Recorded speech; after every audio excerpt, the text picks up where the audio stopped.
You're welcome to my channel. It's a beautiful day out here today. Today we are looking at a very important Bible character, very influential. In fact, one of the most influential women in the Bible, Esther. That is Hadassah. Hadassah actually is her Hebrew name, and it means myrtle. And myrtle, that's a myrtle tree. It symbolizes peace, symbolizes beauty. It symbolizes prosperity. And her Persian name is Esther, which is hidden or closed, because she had a hidden identity. There in Persia, in the city of Susa, in the citadel, she was not known as a Hebrew woman. She was just seen as a regular Persian. Now, she was an orphan, adopted by her cousin Mordecai, who was the leader of the Jews at that point. Now, about 500 BC, this happened. The king was having a large banquet, celebration for months, having won victory against the Greeks and the other enemies that had risen against his kingdom. He had subdued, he had overcome. So he was celebrating with his generals, nobles, governors, and the rest of them. Large celebration. So King Xerxes the first, or Ahasuerus as he's also known, hosted them. And when he was rounding up the celebration in his hanging garden, he was in high spirit and then ordered for the queen to come and display her beauty because she was beautiful to behold. He sent his eunuchs to go get the queen. And the queen was also hosting her other women, her colleagues, the women. Vashti was the queen. Vashti, the granddaughter of Nebuchadnezzar. So she also was of prominent background. So he sent for her. Vashti, Vashti turned it down. Vashti did not come.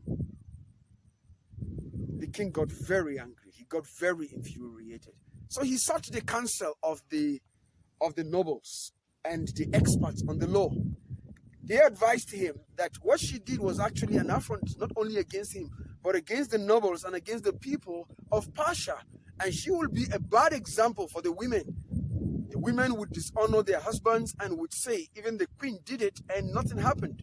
So she had to be punished. She had to be deposed.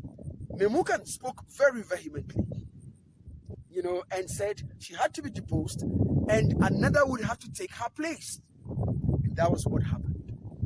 The king deposed the queen, and a beauty pageant was going to be organized. And it was organized to fetch another queen. So beautiful women from the provinces. And the province was a large province. It stretched from India down to Kush, that is Ethiopia of today. Very large province. In fact, Xerxes at that time ruled over the known world, the civilized world at that time. Very powerful. So beautiful women were fetched from all this province, and they were brought to the citadel and kept in the harem by under the supervision of the eunuch called Haggai. Esther was one of these beautiful virgins that were brought. So Esther was brought in. Esther had hidden her identity, her family background as Mordecai had instructed her. Because besides being a Hebrew, Esther actually was a descendant of Kish. Remember Kish family? The family of Saul. Saul's father was Kish. So one of those in the descendants, one of the children, was actually also named Kish. And she was actually of royal blood. So she kept her own identity. And she was in the harem. And in the harem, the Bible tells us that she found favor. First, she found favor in the sight of the harem keeper, the eunuch Haggai. She found favor. And he gave her 7 attendants and put her in the best part of the harem. Favor started its work. See, when God wants to promote you, when God wants to get you to your destiny, God grants you favor. And that helped her. That favor. Besides that, she was quite obedient, quite loyal. She was one that knew how to obey instruction. In the harem at that point, she was just about 14 years of age. She didn't just go by what other women went for, what other ladies went for, the trend of the day, the fashion of the day. No, she did not do that. She listened to Hagar. And the Bible tells us that after the beauty treatment, when she was going to see the king, Haggai instructed her on what to do. And she went with it. When she went in, as she went, she found favor in the sight of the officials. And when the king beheld her, she found favor in the sight of the king. And the tradition was, when you see the king in the evening, you come back in the morning. If the king is not pleased with you and does not call you by name, you would be sent to another harem where the concubines are kept, and there you remain. But when the king beheld Esther, she found favor in his sight, and the Bible tells us that he put the crown on her, and Esther became the queen. And there was a great banquet called Esther's banquet. So that was how Esther became the queen. Favor worked for her, and she really was one who followed instruction, a very humble person. As the queen, having succeeded Vashti, now she needed to make her own stand. 4 years later, at about 478 BC, Haman, the prime minister, now planned and conspired against the Israelites. He was very angry because Mordecai, her own uncle, would not bow to him. The king had instructed everybody to bow, at the sight of Haman, but Mordecai would not. And scholars have wondered why Mordecai, a loyal subject of the king, would not obey the king's instruction. Different scholars actually brought their different opinions. One of the opinions was that Mordecai was an Amalekite, and the Hebrews would not bow to the Amalekites that they were asked to actually annihilate. Secondly, as an Amalekite, he wore a medallion, an idol. He was an idol worshiper. So bowing to him was bowing to that idol, and Mordecai would not. Even when his colleagues at the gate advised him, he would not bow to Mordecai in person. Yes, he would bow to Xerxes, bow to others, but not to Mordecai. And when Mordecai got that report, Mordecai was actually very angry. And Mordecai decided Haman decided he was going to kill Mordecai. Now, when he realized that Mordecai was a Jew, he was not only going to kill Mordecai, he would also kill his people alongside. So he began his own plan and took his time to plan. So now he went and sought the counsel of his advisors, and also deliberated with his wife Zeresh.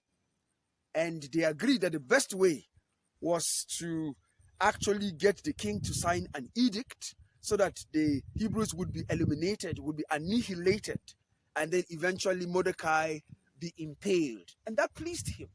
So he went to the king and convinced King Xerxes that there was a group of people in his province that were distinct and were not associating with other people, and those people were not obeying the instruction of the king. It will do the king well to kill them, to annihilate them. And the king bought the idea. He also committed his treasury, that he would give silver from his treasury, to finance such a project. At the end of the day, the king, having agreed, said, okay, take my seal the edict, write it, seal it, dispatch it all around the provinces in different languages. Let the Hebrews be annihilated. And Haman chose the day. How did he choose it? He chose it by casting lots. And that's why the Jewish festival is known as Purim, the festival of lots.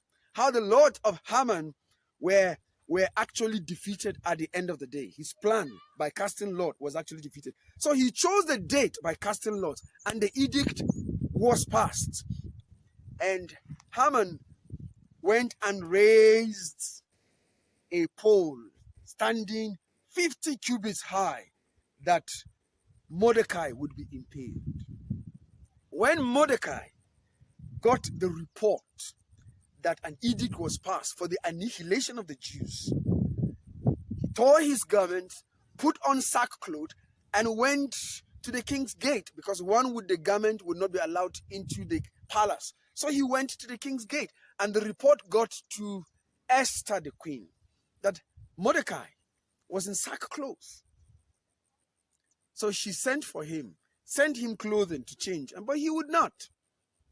So she asked what the issue was, and he told her that they were about to be annihilated and she should do something about it. She now sent a report that it has been about 30 days since she last saw the king, and nobody dares see the king when it is not the person's turn, unless the king actually makes demand and ask for the person. So he told her that she should not think that she would be spared in the palace if she does not go. Who knows whether she had actually come to the position of royalty for a time such as this. So he challenged her. And Esther, though gentle and mild, very lovely, did not seem to be that bold. But at that point, God granted her grace. And Esther sent a message to Mordecai and told him, go tell the Hebrews to fast and pray 3 days and night. And she with her attendants would also fast 3 days and night, of course seeking the face of God.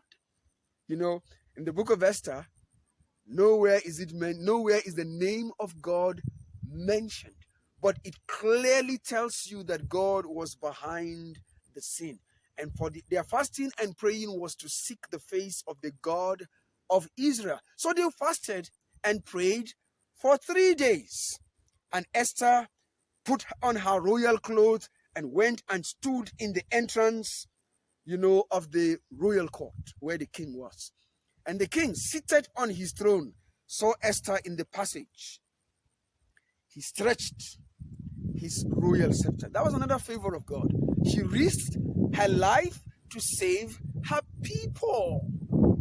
Esther wasn't a self-centered lady who actually was only going to use her position of authority for just her personal good, to enrich herself and just to impose herself on others. No, she would not do that. She used her position for the good of others. Question: when God places you, a Christian, in the position of authority, how do you use it for the good of others? She risked her life for the good of her people. How do you risk your life? How do you put yourself at risk for the good of the church, for the good of the brethren, for the glory of the name of Christ? Esther risked her life, but God intervened. Her life was spared. So she went into the right before the throne to see the king, Xerxes. And the king asked her, having taken this risk, what petition do you have of me? Even half of my kingdom, I would give it to you. And she gave him a surprise. She did not ask for half of the kingdom, neither did she ask for gold or silver, not even the heads of her enemies. She just asked that he attends a banquet. Yes, that she's organizing a banquet, a party, just for him, but he should come alongside, he should bring alongside Haman. And the king was really, really surprised. That important? He was that important that she would risk her life? Well, that was what happened. The king came with Haman, and Haman was so elated.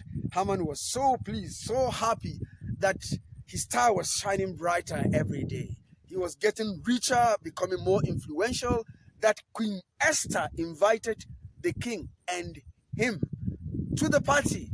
Oh, he went back boasting to his wife Zeresh and his own advisors. So They had a very wonderful time. And the king again asked her, what request do you have of me? Even half of my kingdom I would give after the drink. But she still said, if I find favor in the sight of the king, can you and Haman return again tomorrow for the same party? The king granted. So they went, and Haman went boasting. But when Haman was going out of the gate, Haman saw Mordecai, and Mordecai would not bow. So that dampened the spirit of Haman, and he went back telling his wife and the advisors that he has had a wonderful time, but this Mordecai again, this Mordecai was becoming a problem to him. What would he do? So they advised him, of course, to raise the gallows 50 feet high, get an instruction from the king and impale him. And that seemed very wonderful. So he raised the gallows 50 cubits high, and then he now went back to see the king. So while he went to see the king could not sleep that night. The Lord decided to keep the king awake. And the king went into his archives, searching in his archives rather than sleeping. And he read where Mordecai had exposed Bigthana and Teresh, who had planned to assassinate the king. When he read, he did not see the place where this Mordecai was rewarded for such a service. So he called the attendant and asked him, what happened to this man? Was this man rewarded? The attendant told him, no, this man was not rewarded for this act of loyalty, this act of service, the good he had done the king. So he now contemplated. While he was contemplating, he now heard the footstep of somebody walking through the courts. He now called out, and it was Haman who had actually come to get the instruction of the king, to get the command of the king, the permission of the king to impale Mordecai. So when he came, he now asked Haman, what should the king do? What should the king do to honor the man that had pleased him, the man that had found favor in the sight of the king? Oh, Haman thought, who else would find favor in the sight of the king if not himself? So he gave the king some very wonderful instruction. He instructed some very wonderful advice. He advised the king that the man should be clothed in the royal robe and be put on the king's horse with the king's crest upon it, and be led by the king's official through the streets, announcing to the people that this is how the king honors the one that finds favor in his sight. The king found that counsel so wonderful, and then told Haman,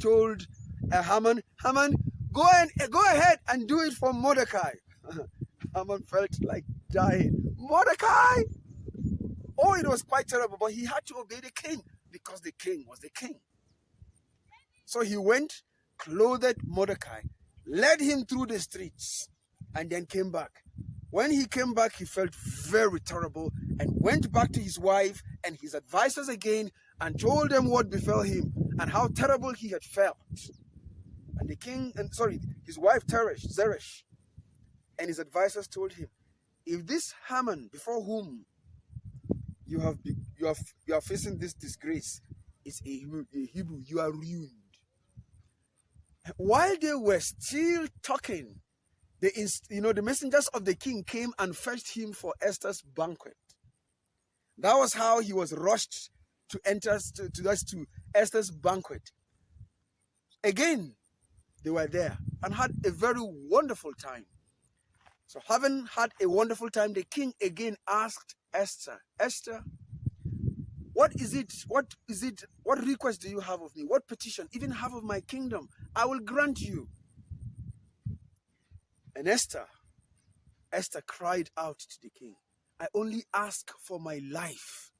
I want you to give me my life. Give me back my life and the lives of my people. If my people were only to be sold out as a slave, I would not have bothered the king. But we are to be annihilated. We are to be killed. And the king got furious. Who dare does that? Who dare does that? Who is the person? And she turned and said, this enemy, this adversary, Haman. The king got very furious, stood up and walked away to his garden. And oh, Haman got so scared, and he knew that the king had decided his fate.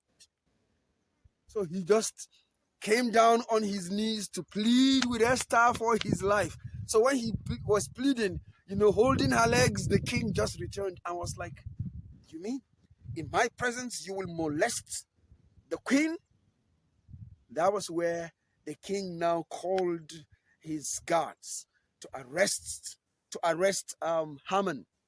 And they now gave him a report that Haman had already raised a gallows of 50 cubits to impale Mordecai. He now instructed, impale him there.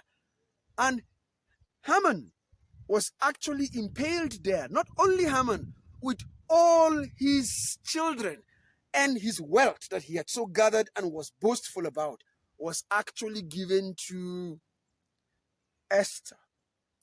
And his royal position, the prime minister, next in command to the king, was given to Mordecai. And Mordecai became next in command, very powerful. Why? Because Esther, though a very young lady at that time, at about just the age of 18, was very calculated. She was very wise. The wisdom of Esther is a wisdom that we must emulate. In this world that we're surrounded by unbelievers, we must be very wise to be able to make our stand for the glory of God and to also help our people. Esther was wise. She defeated Haman. At the end of the day, she went back again, stepped into the court of the king, and the king saw her and stretched out his golden scepter. So she did not risk her life once. She risked it the second time. Why? Because she wanted the law of the Persians to be repealed. She requested that the law be repealed, and the king granted it again, gave her his royal signet, and told her and Mordecai to write whatever was favorable to their people. And they did. They wrote laws, they made laws that were favorable to the people, that granted their people right to defend themselves and to prosper in the province of Persia. And that was what happened. The people stood to defend themselves. And the Bible tells us that after that, they were respected and they were feared, and a good number of people in the province of Persia became Jews. They turned to the God of Israel and worshipped the God of Israel. And that's why to this very day, Esther is remembered. Question: what shall you be remembered for? Is it greed? Is it cowardice? Is it foolishness? What shall you be remembered for? Esther made her stand. And I pray you will make her stand. You will make your stand to the glory of God in this very challenging time. It might cost us our lives, but like Esther and like Shadrach, Meshach, and Abednego, we must make our stand. She said, if I perish, I perish, because it was a just cause. We must also make our stand. If we perish for the just cause, yes, we perish. But we know God rarely allows people that have such faith in Him and pursue such just cause to perish. The Lord will go with you. The Lord will help you. The Lord will grant you victory. The Lord will help you to leave a legacy in Jesus' name.